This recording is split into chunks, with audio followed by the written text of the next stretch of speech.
Hello po kapamilya, good morning po. Ayan po, magtatanim po tayo ng ating sitaw na turo dito po sa ating nalinis. Samantalahin po natin hanggang may tubig pa at mamaya pagkawala na hindi na naman po natin maitatanim.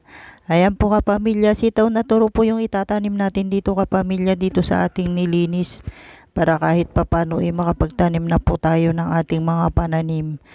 Para habang nililinis natin yung mga ibang paligid, may mga naitanim na po tayo para may inaantay.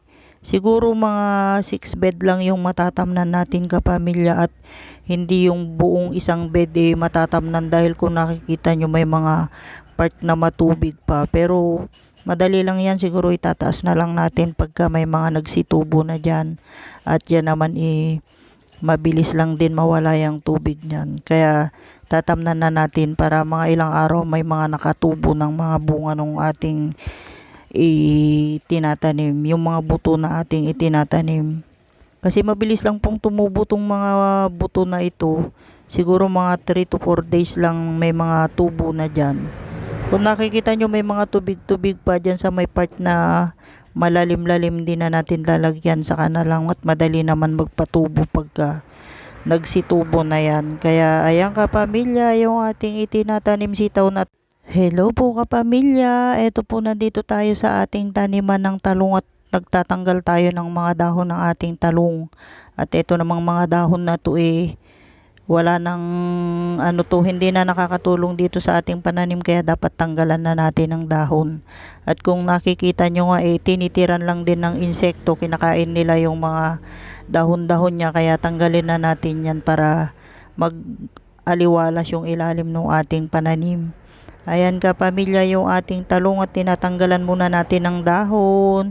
At isa pa, lang po yan, umagaw lang po ng sustansya na papunta po sa kanyang bunga, kaya tanggalin na rin natin yan. Yung mga ganyang mga malalaking dahon, yung mga natutuyong dahon at mga sira-sirang dahon, kailangan ng pagtatanggalin dito sa may talong natin para mabawasan yung natin, yung mga dahon-dahon niya. At yan nga ang tirahan ng mga kumakain ng mga dahon ng ating pananim. Yan yung mga kinakain pala ng insekto. Ayan mga kapamilya, tanggalin muna natin yung mga sirang dahon at marain ng bulaklak tong ating mga talong na itinanim. Ito po yung nauna nating talong kapamilya na naitanim. Bilog po ito. Ayan kapamilya, yung ating talong at yan naman mabilis lang din antayin. Thank you so much po. Bye! Hello kapamilya, ayan po't pauwi na tayo. Kukuha muna tayo ng bunga ng ating ampalaya at iluluto po natin yung bunga ng ating ampalaya.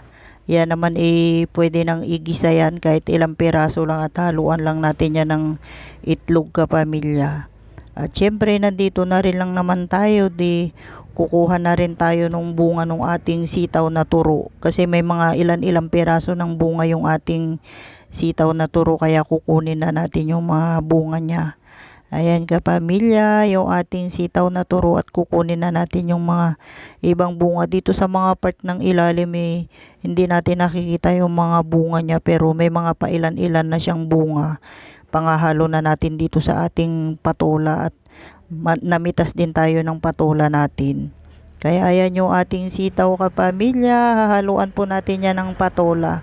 At yan libre na naman yung ating ulam. At masarap po yung mga ganyang ulam kapamilya. Sariwa naman yung ating mga gulay, kaya yan ang lulutuin natin mamaya. At yan madali lang naman yan iluto. Ayan yung ulam natin kapamilya, yung ating mga sitaw na turo. Ito patitigasin na natin to at gagawin nating binhi. May mga ilang piraso na tayong matigas dyan, gagawin po nating binhi para may pangdagdag pananim. Ayan po yung isa pang bunga. Pasensya na.